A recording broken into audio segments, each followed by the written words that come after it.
The email arrived at 4:17 p.m. on a Friday, which is the corporate coward's favorite time slot. It allows the sender to scurry out to their Tesla and hit the 405 freeway before the recipient has time to process the rage. Subject: compensation review/Q3 adjustment. I didn't open it immediately. I let it sit there, bold and unread, pulsing like a migraine in the center of my Outlook monitor. I took a sip of my lukewarm green tea. I looked around the open plan office of Zephyr Stream, a mid-sized SAW disruptor in Silicon Valley that smelled perpetually of roasted coffee beans and desperation. To my left, the sales team was playing frantic ping-pong, high-fiving over a deal I knew for a fact they had structured incorrectly. To my right, the marketing interns were filming a TikTok dance about hustle culture. I am Mara. I am 42 years old. I am the senior contracts and IP analyst. That means I'm the person who reads the 400-page documents that the bros in sales sign without looking. I'm the one who makes sure we don't accidentally sell the rights to our source code to a shell company in the Caymans. I am the invisible guardrail on a highway full of drunk drivers. I clicked the email. Hi Mara, thanks for your patience regarding the compensation adjustment request. You've reviewed your performance metrics, which remain stellar. However, due to current reallocation of Q3 liquidity into strategic acquisition channels, your raise got lost in legal. We simply don't have the approval code to push it through this cycle. Let's revisit next quarter. Best Tyler HR business partner, lost in legal. I stared at the phrase. It was cute. It was ironic. It was a lie so lazy it was almost insulting. I am legal, or at least, I am the backbone of it. The general counsel, a man named Greg who spends 80% of his time golfing and the other 20% asking me how to convert PDFs to Word, wouldn't know a budget approval code if it bit him on his Callaway polo. This was the third year in a row. 3 years ago, it was pandemic uncertainty. 2 years ago, it was market volatility. Now, it was lost in legal. Meanwhile, I knew for a fact that Tyler in HR had just approved a $15,000 retention bonus for a junior developer who had broken the build server twice last month. I knew this because I processed the NDA paperwork for the bonuses. Quick side note, if you're listening this and you've ever been told your raise is in the pipeline while watching the CEO buy a new boat, do me a favor and hit subscribe and maybe upvote this story. It fuels our soul and helps us afford the good wine we're going to need to get through this retelling. Thanks. I didn't scream. I didn't type a furious reply in all caps. I didn't go to the break room and steal the good creamer. I am a professional. I simply took off my glasses, cleaned them with a microfiber cloth, and felt a very specific, cold switch flip in the back of my brain. It wasn't sadness. It wasn't even anger, really. It was clarity. I thought I was furniture. A sturdy, reliable, ergonomic chair that you sit on and forget. They assumed that because I was quiet, because I didn't play ping pong, because I didn't wear Patagonia vests and shout, "Let's go," when I closed a ticket that I had no leverage. They were wrong. I looked at the sales team again. They were celebrating the Vanguard account. It was the crown jewel. An $80 million joint venture with a massive defense logistics firm was the deal that was going to make Zephyr Stream a unicorn. It was the deal that paid for the CEO's new glass-walled office. It was also a deal that I had written, not the glossy pitch deck, not the handshake. I wrote the contract, the Master Service Agreement, MSA, the IP indemnity schedule, the 60-page addendum on royalty structures. I remembered that addendum vividly. I wrote it 3 years ago, late at night, when the company was desperate and cash poor. It needed Vanguard to sign, but we couldn't offer them the upfront equity they wanted. So I had crafted a performance-based royalty trigger. It was complex. It was buried in legalese that made your eyes bleed if you didn't know what you were looking for. I stood up. My knees popped slightly, a reminder that I wasn't 25 anymore. I walked past the ping-pong table. "Hey Mara, smile," one of the account executives yelled, banking a shot off the wall. "It's Friday." I gave him a thin, tight smile. "Have a great weekend, Braden." I walked to the secure file room. Most things were digital now, but the original Vanguard contract with the wet signatures was kept in the fireproof safe. I had the code. Of course I had the code. I was the only one who ever went in there. The room smelled of ozone and dust. I spun the dial on the heavy steel cabinet. Click, click, clack. I pulled out the binder. It was 3 inches thick, navy blue, labeled Vanguard Licensing Agreement Executed Copy. I opened it to page 42, Clause 14C. I ran my finger over the text. The font was Times New Roman, size 10, small, unassuming, deadly. In the event that the licensor, Zephyr Stream, achieves 3 consecutive quarters of 99.99% uptime while processing in excess of 5 terabytes of client data, the milestones, licensor acknowledges that intellectual property rights for the core algorithm shall shift to a shared royalty model, entitling the original IP architect to a retroactive commission of 0.5% of gross contract value, unless a waiver is signed by said architect. I checked the signature page. Signed by the CEO of Vanguard, signed by our CEO, and on the bottom line, IP architect/drafting analyst. Signed, Mara L. Reyes. I closed the binder. The silence in the file room was heavy, but it wasn't empty. It was full of potential energy.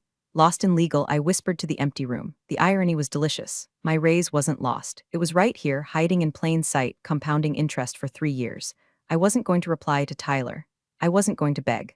I was going to teach them a lesson about the importance of reading the fine print. I slipped the binder into my tote bag. Technically, taking original documents is a violation of company policy. But then again, so is wage theft. And I had a feeling that by Monday morning, company policy wasn't going to matter much anymore. I spent the weekend in my home office, which is the exact opposite of Zephyr Stream's headquarters.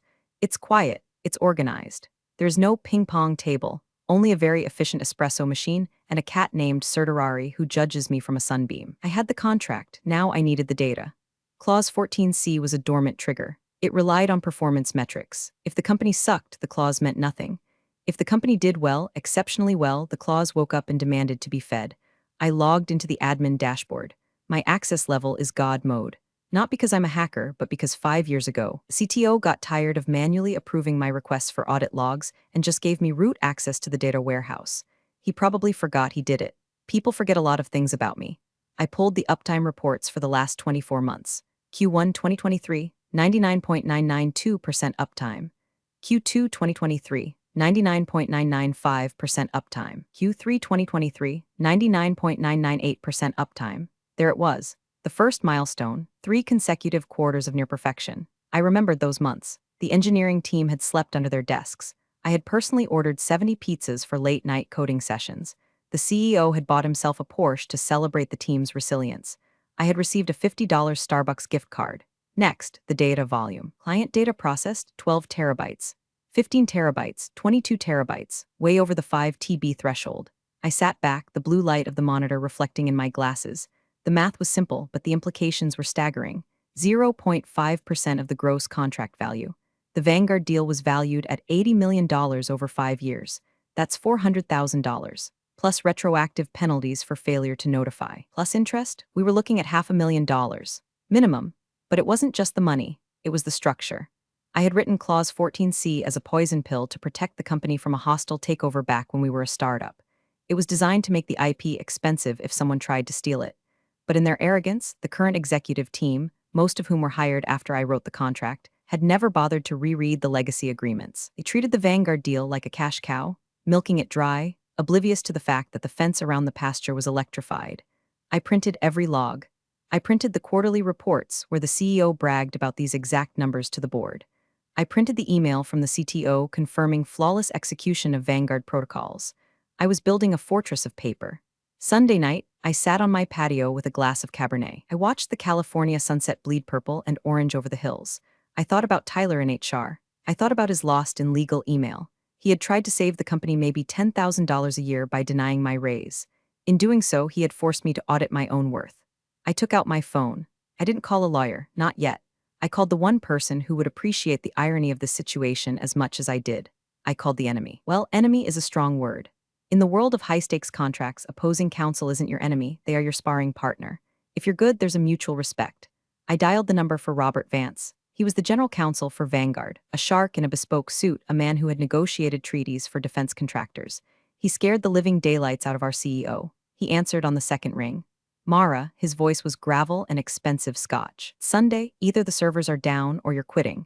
Neither, Robert, I said, swirling my wine. I'm doing some housekeeping. I was reviewing the MSA we executed 3 years ago, specifically the royalty addendum. There was a pause on the line, a long, heavy silence. I could hear him shifting in his leather chair. Clause 14C, he asked. He knew, of course he knew. He was a good lawyer. He had probably flagged it years ago, laughed at how dangerous it was for us, and signed it because it didn't hurt Vanguard. In fact, if we defaulted on paying the IP architect, me, it technically put Zephyr Stream in breach of the vendor compliance standards. Clause 14C, I confirmed. It seems my company has overlooked the notification requirements. The milestones were met 18 months ago and they haven't paid you, Robert asked. His voice dropped an octave. It wasn't pity, it was predatory interest, not a dime. In fact, it just denied my cost of living adjustment. Robert laughed. It was a dry, sharp sound. Mara, that is extremely negligent of them. If they are in breach of the payment terms to the IP architect, that compromises the indemnity shield for the entire software suite. Technically, Zephyr Stream is operating our systems without a valid license right now. Technically, I agreed. I thought you might want to know, before I file anything. I appreciate the heads up, Robert said. Lunch tomorrow? The place on 3rd with the terrible lighting? See you at noon, Robert. I hung up. My hand wasn't shaking. I felt a sense of calm that I hadn't felt in years. I wasn't just an employee anymore. I was a liability. And come Monday, I was going to be the most expensive problem they had ever ignored. The restaurant was called El Amber. It was dark, expensive, and served steaks the size of hubcaps. It was the kind of place where deals were made in whispers, and the waiters knew to never interrupt a silence. Robert was already there, a martini sitting untouched in front of him. He looked like a silver-haired wolf in a Brioni suit. He didn't stand up when I arrived, he just nodded at the empty chair. Mara, you look like someone who knows where the bodies are buried. I dug the graves, Robert. Of course I know where they are. I sat down and placed my napkin on my lap. Sparkling water, please, I told the waiter who materialized out of the gloom. Robert cut to the chase before the water even arrived. I had my team review the contract this morning. You're right. Clause 14C is ironclad. It's actually brilliant. Who let you put that in there? The old CEO. He was desperate to close the deal. He told me to add whatever safeguards necessary to protect the IP value. He thought it protected the company from you. He didn't realize it protected the IP creator from the company. Robert smirked. And the current regime? Greg, the golf pro masquerading as a general counsel? Greg thinks force majeure is a French dessert. Robert chuckled, but his eyes were cold. He tapped a manicured finger on the table. Here's the situation from my side, Mara. Vanguard pays ZephyrStream $20 million a year. We rely on your software. If ZephyrStream is in breach of its own internal IP compensation protocols, that creates a liability chain. If you sue them and win an injunction, you could theoretically freeze the code. I could, I said softly, but I don't want to hurt the product. I built the product structure. I just want what the contract says is mine. And you want them to bleed a little, Robert added. I took a sip of the sparkling water. I want them to understand that lost in legal is not a valid accounting strategy. Robert pulled a folder from his briefcase and slid it across the white tablecloth. It was thin, precise. This isn't legal advice, he said, the standard lawyer disclaimer. But Vanguard takes compliance very seriously. If we were to discover that a key vendor was failing to compensate its primary IP architect, we would be forced to issue a formal notice of inquiry. It would demand an audit of all IP-related disbursements to ensure the software we are using is free of encumbrances. I opened the folder. It was a draft letter, addressed to the CEO of ZephyrStream. Urgent audit of intellectual property compliance and royalties. It demanded proof that Clause 14C had been satisfied. It cited the exact milestones I had printed out. It requested a response within 48 hours. If you send this, I said, looking up. Greg will panic, the CEO will scream. Good, Robert said. They've been overcharging us for support hours for 6 months. I've been looking for a reason to squeeze them. You just handed me a vice grip. He leaned in. You realize, Mara, that once I send this, there is no going back? They will hunt for the leak. They will know it's you. They won't know I corrected him. They'll suspect. But they can't prove I spoke to you. And even if they do, retaliation against an employee for asserting contractual rights regarding their own compensation? In California? Treble damages, Robert whispered, savoring the legal term like a fine wine. Exactly. Do it, I said. Robert signaled for the check. I'll send it tomorrow morning at 9 o'clock a.m. I suggest you be in the office. The fireworks should be spectacular. We didn't shake hands. We didn't need to. We were two professionals who understood the mechanics of the machine. I walked out of the restaurant into the blinding California sun. I felt lighter. I went back to the office for the afternoon. I sat at my desk. I answered emails. I helped a junior associate fix a formatting error in an NDA. I was helpful. I was pleasant. I watched Tyler from HR walk past my desk. He was holding a green smoothie and wearing noise-canceling headphones. He didn't even look at me. Enjoy the smoothie, Tyler, I thought. Might be the last thing you digest comfortably for a while. Tuesday morning, 9:02 a.m. The office was buzzing with the usual caffeine-fueled chaos. The marketing team was arguing about font sizes. The sales team was ringing a literal cowbell because someone had sold a $500 subscription. Then the email hit. I didn't receive it directly. It went to the CEO, Brett, the CFO, Chad, and the general counsel, Greg. I sat quietly, monitoring the network traffic headers. I saw the email from Vanguard Legal enter the server. It was flagged high importance. At 9:15 a.m., I saw Brett forward it to Greg. Subject, FWD, urgent audit. Greg, handle this. Probably just standard compliance spam. Don't let them slow down the Q4 pipeline. At 9:30 a.m., I saw Greg forward it to the VP of Finance. Subject, FWD, urgent audit. Chad. They're asking about royalty structures. Do we have any of those? Just send them some generic financials. At 9:45 a.m., the email landed in my inbox. From Greg, General Counsel, to Mara Ray's subject. Vanguard whining again. Mara. Vanguard sent some formal nonsense about an IP audit and Clause 14C. Sounds like legacy contract gibberish. Can you draft a standard we are in full compliance response? Don't spend too much time on it. I need you to focus on the merger due diligence. THXG. I stared at the screen. I had to bite the inside of my cheek to keep from laughing out loud. They hadn't even read it. They hadn't opened the attachment where Robert had explicitly listed the milestones.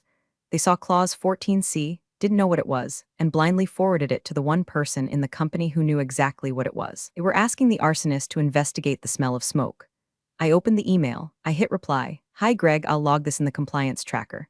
I need to pull the original files to verify the specific language of Clause 14C. It might take a few days to cross-reference with the performance logs.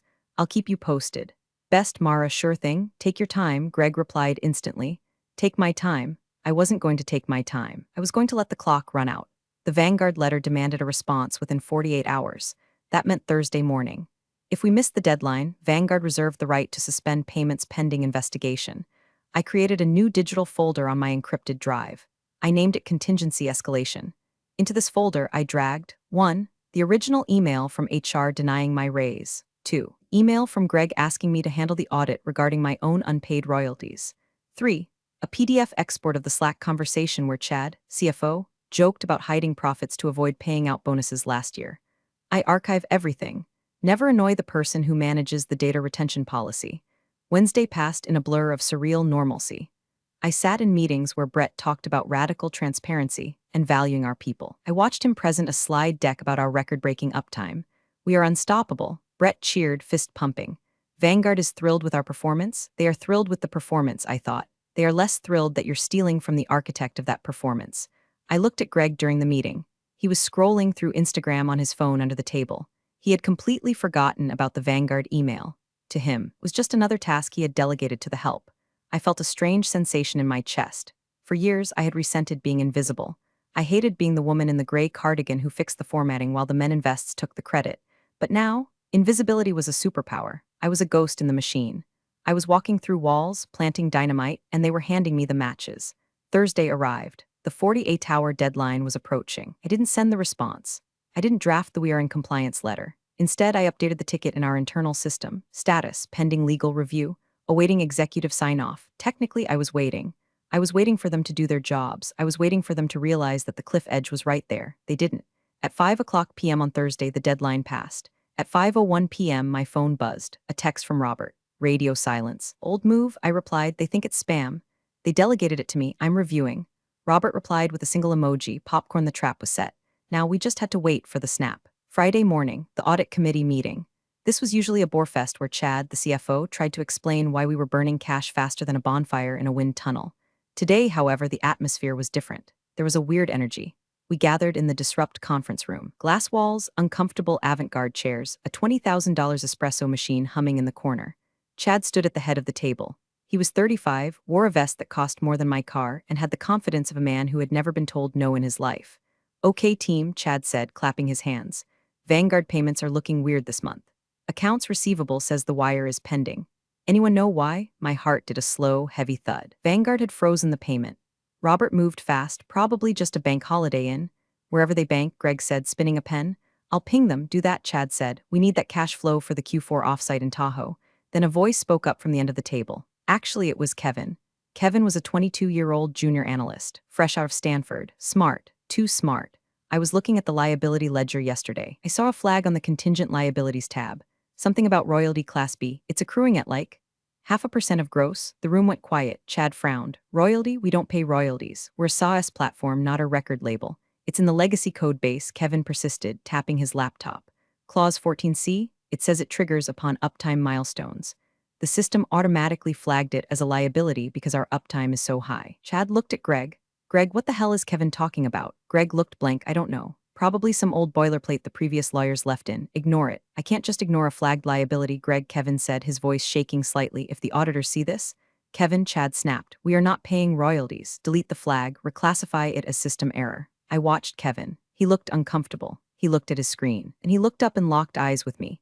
He knew I handled contracts. I held his gaze. I didn't shake my head. I didn't nod. I just stared at him with a neutral, intense expression that said, "Don't be a hero, kid." Kevin looked back at Chad. But if the contract says, delete the flag, Kevin, Chad barked. God, why does everyone in this company want to find problems? We are trying to scale. Reclassify it and let's move on. Kevin slumped. Okay. Classifying as error. He typed the command. The red flag on the screen disappeared. They had just committed financial fraud, willful suppression of a known liability in front of witnesses.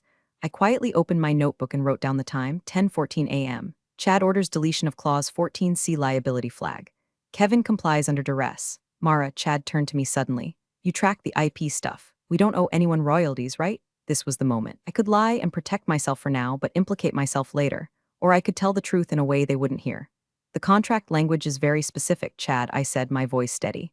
Clause 14C exists. It was signed by the previous executive team.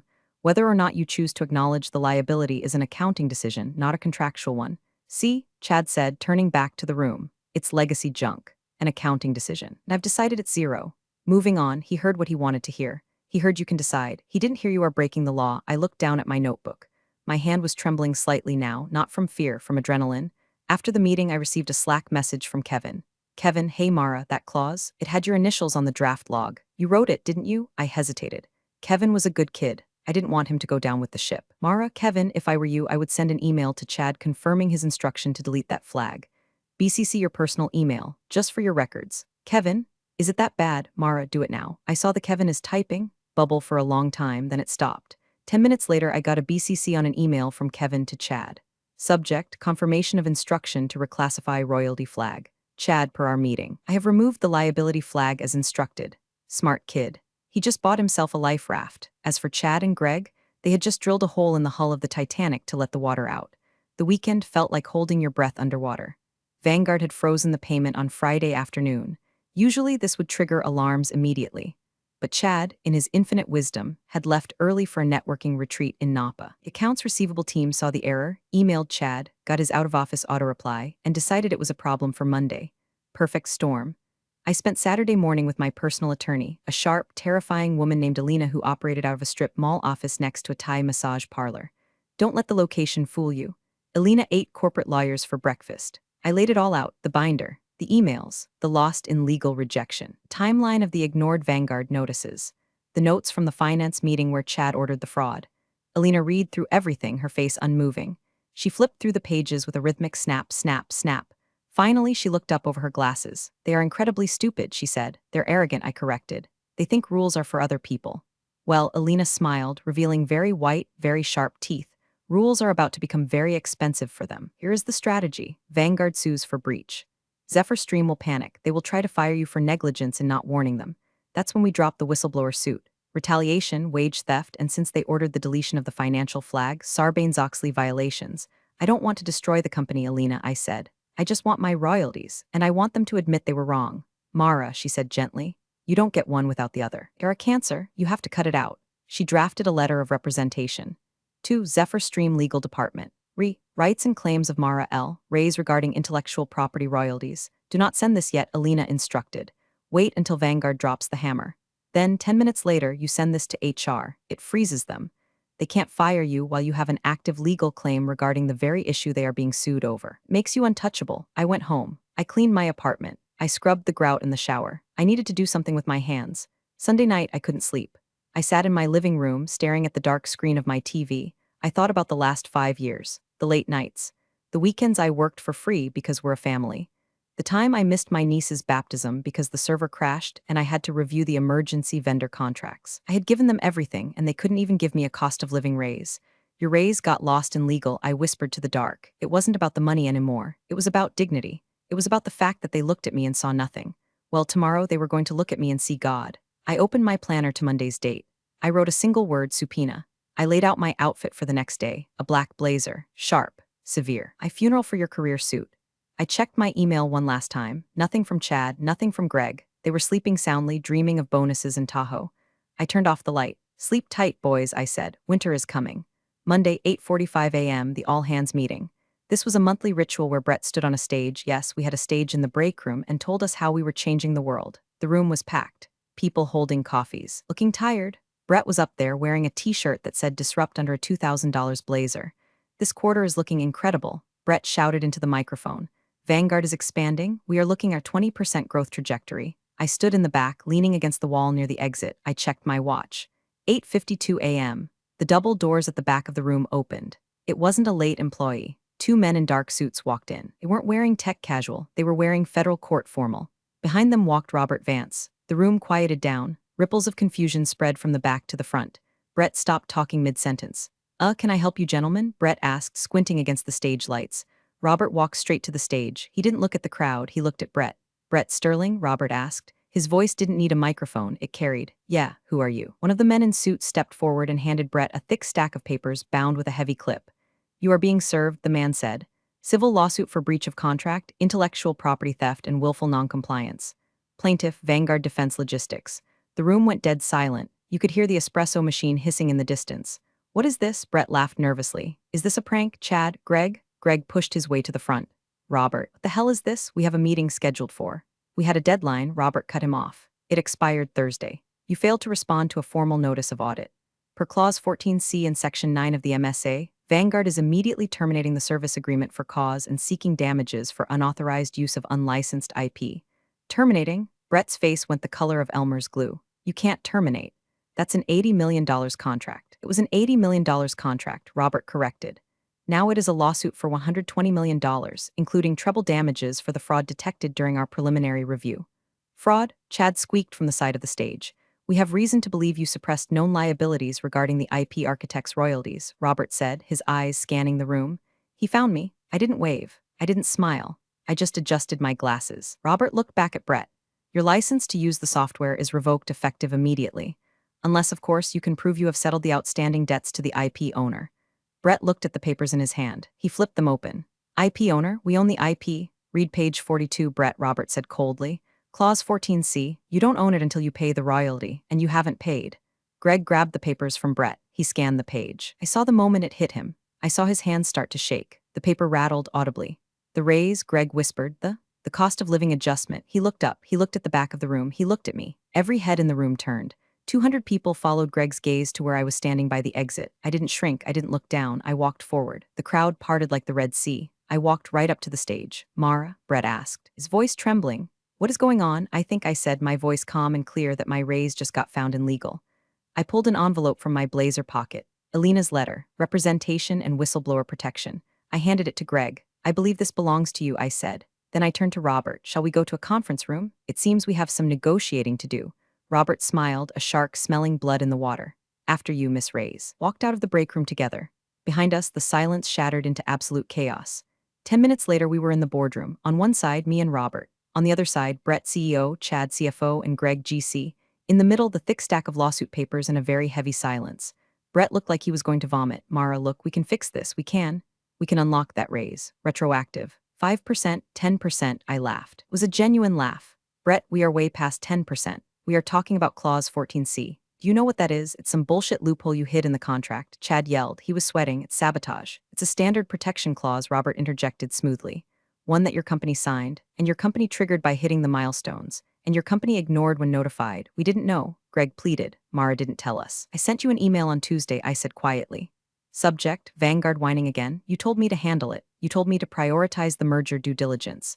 You didn't read it, Greg. Greg opened his mouth, then closed it. He knew I had the email. He knew I had the logs. Here is the reality, Robert said, leaning forward. Zephyr Stream owes Miss Reyes approximately $450,000 in back royalties, plus interest. Furthermore, because you instructed your staff to delete the financial liability flag, yes, we know about that, you are looking at personal liability for the officers involved. Chad went pale. Kevin, he whispered. Kevin is a good kid, I said. Leave him out of this, so what do you want? Brett asked. He sounded defeated. You want the money? Fine, we'll pay the $450,000. Just make the lawsuit go away. We can't lose Vanguard. It kills the company. It's not just the money, I said. It's the structure. You proved you can't be trusted with the IP. You tried to defraud the creator of the system. I slid a piece of paper across the table. It was a term sheet I had drafted with Alina over the weekend. 1. Immediate payment of all back royalties, $482,000 with interest. 2. A formal apology issued to the company for administrative errors regarding compensation. 3. Reinstatement of the royalty clause with a penalty multiplier for future delays. 4. My legal fees paid in full. Brett looked at the paper. This is a lot of money, Mara. It's cheaper than losing an $80 million client, Robert pointed out. Vanguard will only agree to drop the breach of contract suit if Miss Reyes signs a waiver stating she has been satisfied. If she doesn't sign, we walk. Today. Brett looked at Chad. Chad looked at the floor. Greg was rubbing his temples like he was trying to push his brain back inside his skull. And one more thing, I added. They all looked up. I want a promotion, I said, Director of Contract Compliance. Reporting directly to the board, not to the legal department. I don't trust Greg to read my emails anymore. Greg flinched. And I continued, I want full autonomy to audit all executive expenses for compliance with vendor contracts. Chad's eyes widened. He knew what was in those expense reports. The client dinners that were actually bachelor parties. The travel that was just Napa. You can't do that, Chad hissed. Then Robert files the lawsuit, I said simply. And the discovery process will find all those receipts anyway. Your choice, Chad, an internal audit by me or a federal audit by the court? The room was silent for a long minute. The air conditioner hummed. Brett slumped in his chair. He looked at me, really looked at me. The first time in 5 years. He didn't see the quiet woman in the cardigan anymore. He saw the person who held his life in her hands. Fine, Brett whispered, done, we'll sign. Excellent, Robert said, clicking his pen. I have the settlement agreement right here. I watched them sign. Brett's hand was heavy. Chad looked like he was signing his own death warrant. Greg just looked tired. When they were done, I took the document. Thank you, I said. Now, if you'll excuse me. I have some work to do. Apparently, there was a compliance issue that got lost in legal. I need to go fix it. The wire transfer hit my account on Wednesday. $482,340.12. I stared at the number on my banking app. It looked like a phone number. It looked like freedom. But the money was just the beginning. The real payment was the fear. The following week, the changes started. Brett announced he was stepping back from day-to-day operations to focus on visionary strategy. Translation: the board heard about the near miss with Vanguard and put him in a timeout. Chad, the CFO, decided to pursue other opportunities. He was escorted out of the building on a Tuesday. I watched from my office window as he carried a box of personal items to his Porsche. He didn't look back. Rumor was that my first audit of his expenses turned up some very interesting invoices for consulting fees paid to his brother-in-law. Greg remained, but he was a ghost. He sat in his office, door closed, actually reading contracts now. Every time he saw me in the hallway, he nodded respectfully and scurried away. As for me, I got the corner office, the one with the view of the bay. I replaced the Hustle Harder neon sign with a nice, tasteful abstract painting. My title is now Director of Strategic Compliance and IP Governance. I hired Kevin. He's my senior analyst now. We have a strict policy. We read everything. We flag everything. And we never, ever ignore a red cell in the spreadsheet. The culture of the office changed, too. The ping-pong table was moved to the basement. The sales bros learned to knock before entering my office. I learned that Mara needs to sign off on this meant you better have your paperwork in order or God help you. Vanguard stayed. Robert and I have lunch once a month. We don't talk about business much. We talk about wine and travel and the stupidity of people who think they can outsmart the fine print.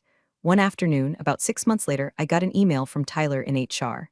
Subject: Annual Review/Compensation Adjustment. Hi Mara, just wanted to let you know that your new compensation package has been fully processed and approved by the board. No issues this time. Best, Tyler. I smiled. I took a sip of my tea, the expensive kind, imported from Japan, which I now expense to the company. I hit reply. Thanks, Tyler. Make sure you file it correctly this time. We wouldn't want it to get lost in legal again. I closed my laptop. The sun was setting over Silicon Valley, casting long shadows across the glass buildings. They say the devil is in the details. They're wrong. The devil is in the person who reads the details, and she just got a raise.